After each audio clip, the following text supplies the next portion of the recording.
The Shoushi calendar, when it was introduced under the great Yuan Emperor Kublai Khan in 1280, revolutionized the way the country was governed. A key role in devising this calendar was played by an observatory on Mount SONGSHAN. 700 years later, a discovery was made on the same mountain that would offer an insight into a famous ruler's physical and spiritual health. What was that discovery? Find out in episode 2 of Mount SONGSHAN.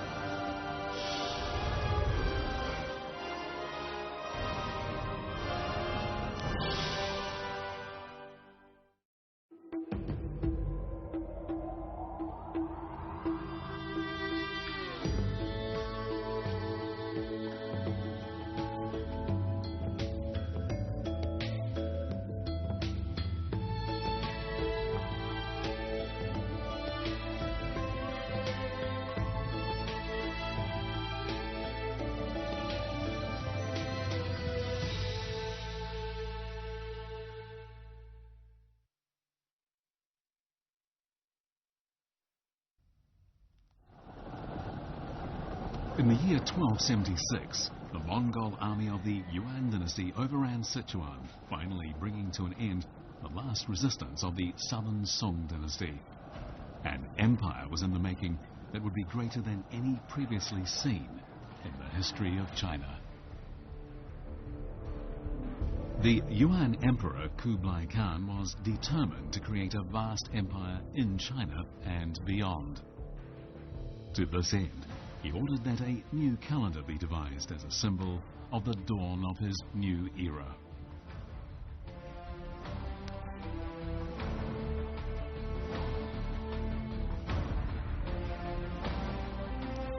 There were also practical reasons for introducing a new calendar. Northern China was still using the old Liao dynasty calendar. In the south, the southern Song dynasty version was observed. Discrepancies between the two calendars had an adverse impact on production and the day-to-day lives of the people in the Yuan Empire. Agricultural production was particularly badly affected. 他因为全国人就看着你这礼法形式了呀，你礼法一制定错了，那就糟糕了。你想什么时候种麦，大家要跟着礼法。 你把礼法弄错了，我种麦的时候我种出了以后，结果没长，那不糟糕了。这个有些生物啊，你们可能还没有这个体会，就是它那个季节性啊很强，强到啥样程度？一说哪个节气什么东西出现，到那一天，不管它刮风下雨，不管它冷热，一定出现。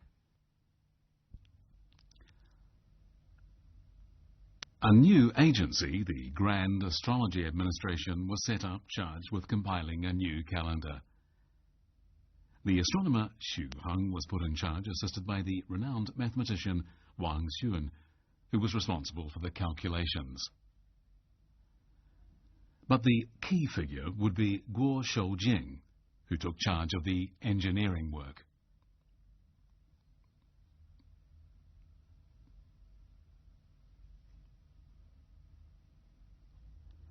Guo Shoujing's first task was to persuade Kublai Khan that he needed to establish observatories in various locations. Guo Shoujing established his first observatory at the foot of Mount SONGSHAN at the same location where, over 2,000 years before, King Wu Zhou had conducted his astronomical observations.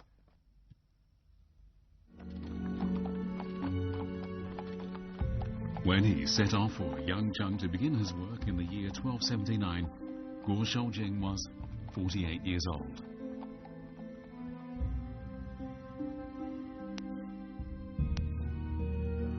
Guo Shoujing's most important instrument was his sundial. It consisted of an elongated dial and one or two gnomons. The gnomon was the projecting piece on the sundial that indicated the time by the position of the shadow it cast. However, measuring shadows cast by the sun was easier said than done. While there had been improvements before the days of Guo Shoujing, progress had been limited.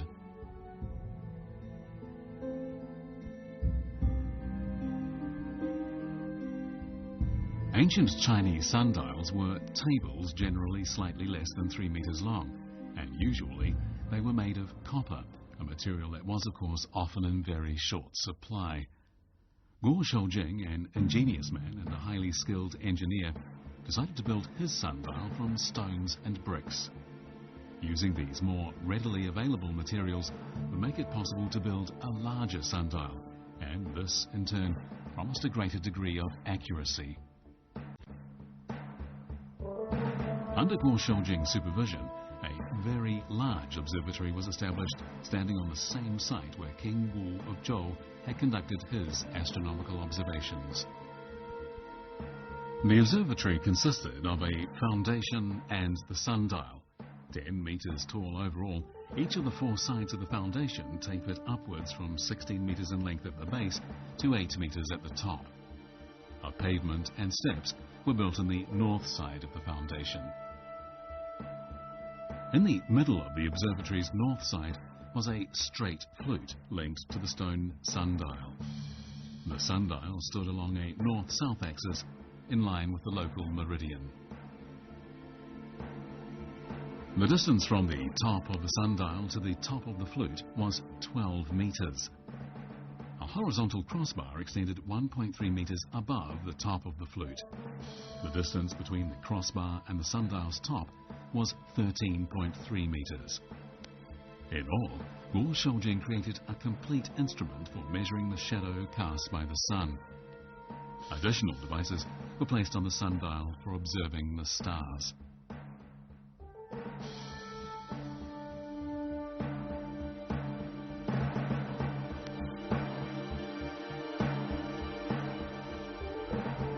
With this massive sundial, Guo Shoujing could now begin his observations. 就是过去8尺的表啊，像人的高度，然后投下来的影子，这个它比较虚啊，有时候一个影子像指头那么粗，哎，你按它的中心呢是按什么呀？这一个就是找不太准，容易有误差，就是不准确。这个如果把表加高了，这个影子也长了，影子长了以后呢，这个误差就小了，这个误差小，但是就是影子长了，影子越高越长，这个影子更虚。 The shadow cast by the 13.3-meter horizontal crossbar was just 1/3 of a meter wide and very weak. More importantly, it was impossible to identify the boundaries of the shadow. Despite creating a sundial 5 times bigger than normal, Guo Shoujing had not improved its accuracy.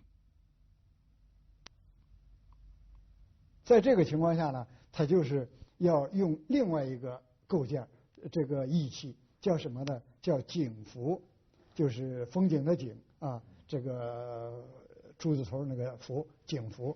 这个景幅呢，就是个接景器，就是要把这个太阳光投下的影子和太阳这个通过横梁时候这个梁的影子，把这个日影和梁影啊，把它重合起来。 The model shows that Guo Shoujing's shadow definer had a square box at its bottom. There's a revolving shaft at one end, and fixed on it is a copper leaf 2 inches wide and 4 inches long with a hole in its centre.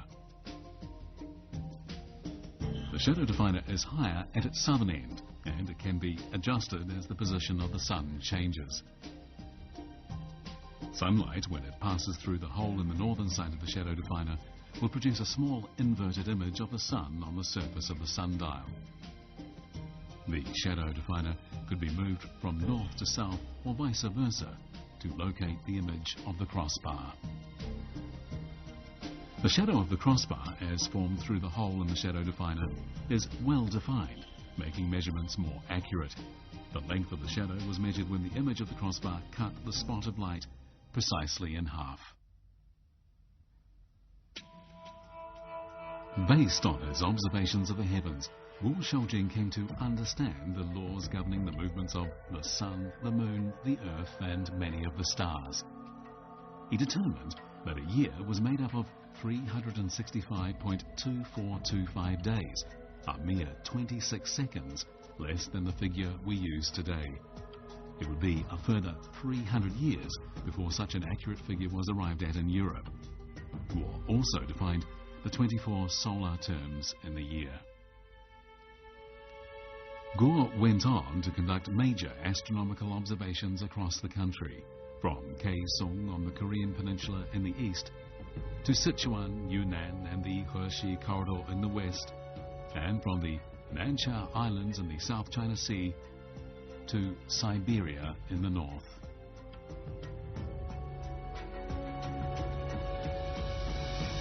Guo Shoujing and his colleagues produced their new calendar in the year 1280.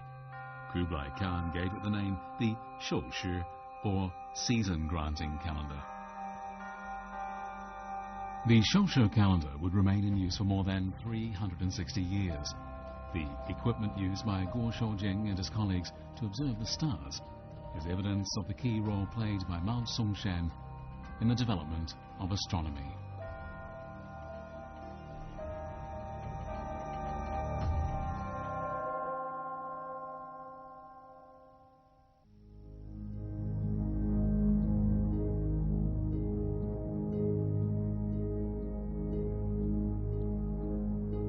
On May the 21st, 1982, 23-year-old Chu Shihuai was part of a team planting trees close to Junji, Mount SONGSHAN's highest peak.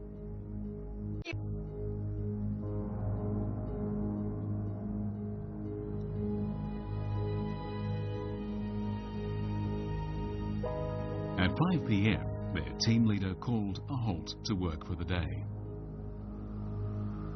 Chu Shihuai decided, however, that it was still early enough for a game of rolling rocks.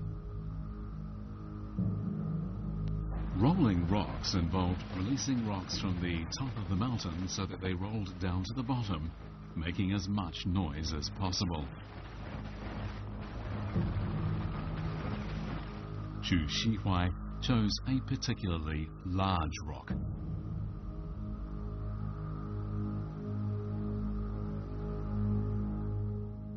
开始就不但是不想要翻，就整块要翻，斧头上是拖，因为这路上一扎这一变，就越宽了，就这么宽，就这扔进来。哎，我那底下裹着一点纸，不然远就裹着一点纸，旁就裹着一点纸。哎，我去，我当我这顺手我别开口啊，他们那个两枪，别开就我顺手捞出来。老太就觉得上了正了，东手的灰啊，干土灰，他顺手这手印一掏，他一摸拉，一擦，看没有黄，黄来的。那咱要不是这儿，主要说是这样，哪说是那。我说这，他看看，就说他这都有字了，用了这里也不认，用了这里认。我说这都看了啊，就给他这中间抽出一卷，往手里包着，装不大来，装了不大来，然后又给他拽一下，那就该走啊，又给他拽一下，到地儿就下山了。Word soon spread that Chu Shihuai had discovered treasure. Before long, he was being visited by people wanting to buy it. Amazed by the interest in his discovery, Chu Shihuai decided to take a second look at it. There were characters engraved on it, and Chu Shihuai took a rubbing.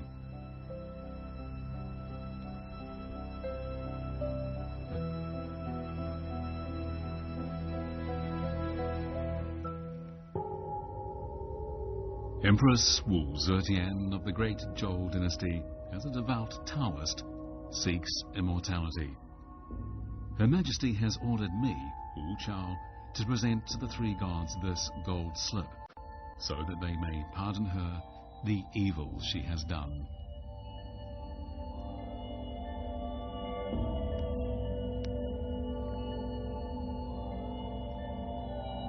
Chu Shihuai's find is today housed in the Henan Provincial Museum. It is a gold slip 36.2 centimetres long, 8 centimetres wide, less than a millimetre thick, and weighing 228.5 grams.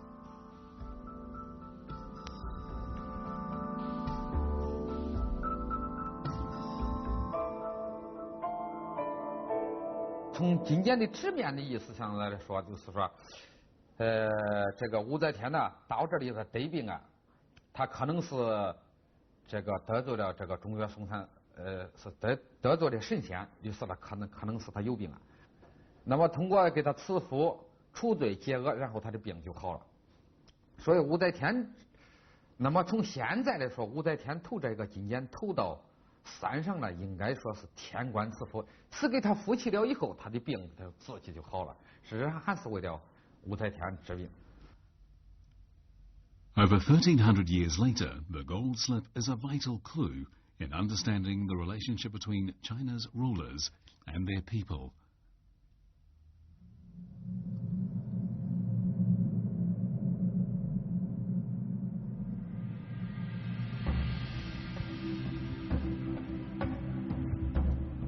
Throughout history, China's emperors offered sacrifices to heaven and the earth. Sacrifices to heaven were offered on mountains, and sacrifices to the earth on low mounds.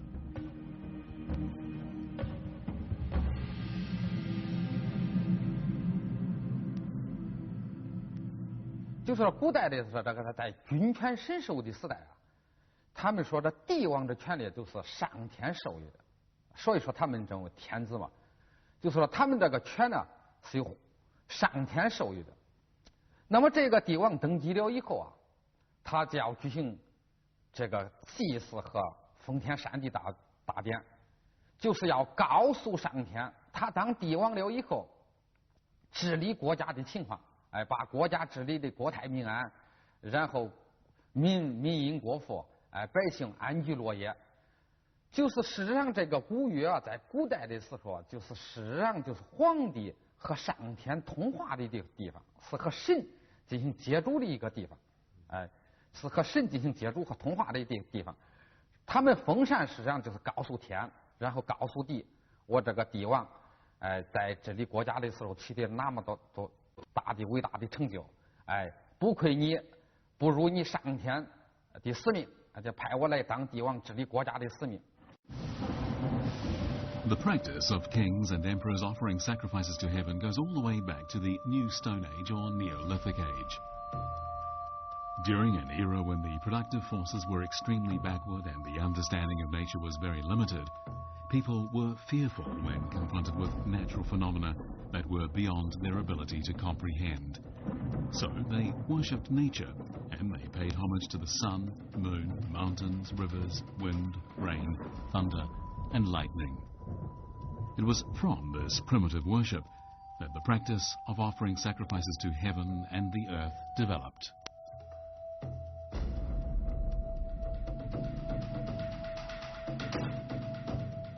Emperors, as a way of ensuring popular support for their reign, encouraged the belief in their divine right to rule.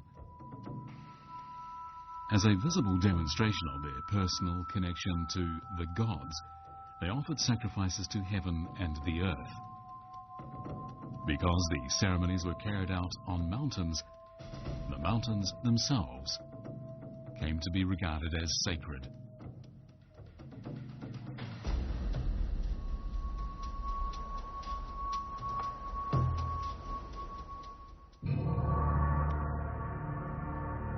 In the year 1046 BC, King Wu of Zhou climbed to the top of the Mount Taishe section of Mount SONGSHAN.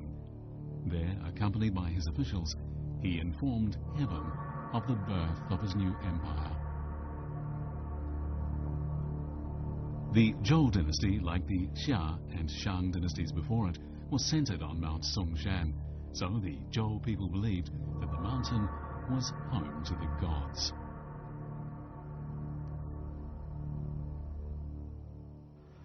这个周王在灭商之后，他要回归他的这个都城就是成州。他回归这个就是现在的西安那个地方，他的都城。在回归的时候，他走到嵩山的时候，他感到这个灭商，他完成了一次可以说是最伟大的一个变革，和最伟大的做了一次最伟大的这个事件。于是呢，他就选定了嵩山。An inscription on the ancient bronze vessel, the Tianwangui, reads, 12 days after King Wu of Zhou overthrew the Shang dynasty, he offered sacrifices to heaven in the mountains.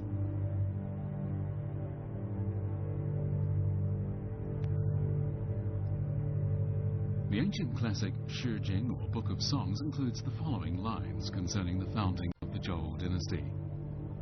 The greatness of Zhou, climbing the high hills to view lofty mountains and narrow valleys where many rivers meet, all under the sky, belongs to Zhou, and its people obey the emperor's will.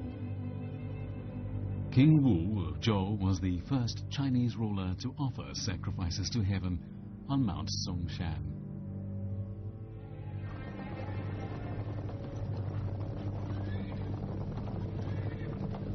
After unifying China in the year 221 BC, Emperor Qin Shi Huang founded the Qin dynasty. An overbearing and rather arrogant man, Qin Shi Huang nevertheless respected the gods, and he offered sacrifices to heaven. By doing so, he clearly wanted to demonstrate that he had a divine right to rule.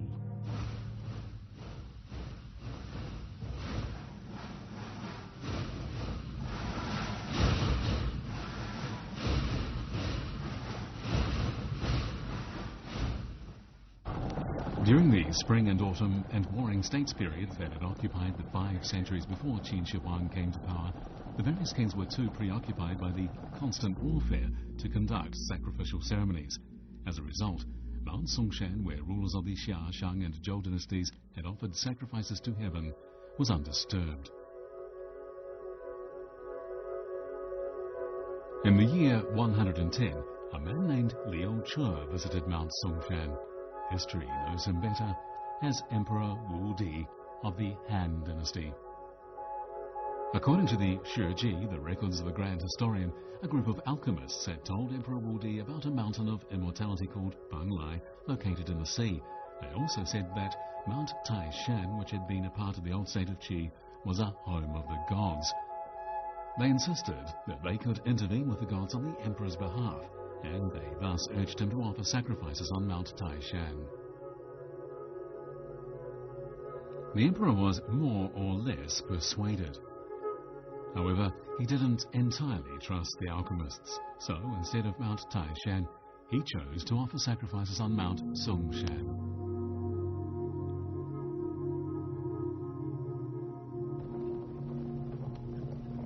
And so, in the early spring of the year 110, Emperor Wu Di and his party set out to climb Mount SONGSHAN.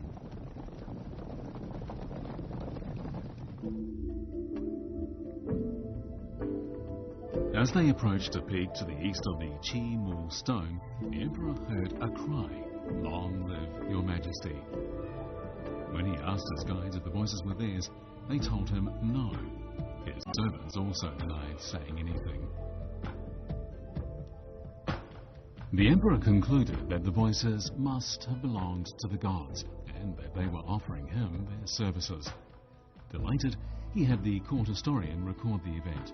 He then ordered the expansion of the temple on Mount Taishu and created a new county called Zhonggao at the foot of Mount SONGSHAN. Its 300 household population would be exempt from paying taxes in exchange for offering regular sacrifices to the god Zhongyue.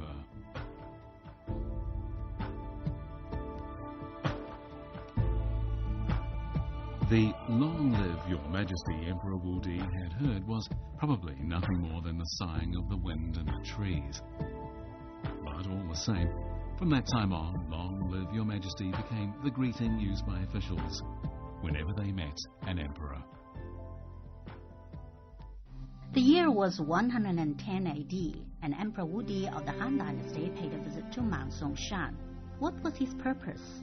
Later in history, Chinese emperors regularly visited the country's sacred mountains to offer sacrifices to heaven. Most of them went to Mount Taishan, but not Wu Zetian, the only empress to rule China in her own right. Why did she choose to visit Mount SONGSHAN instead? Find the answer in episode 3 of Mount SONGSHAN.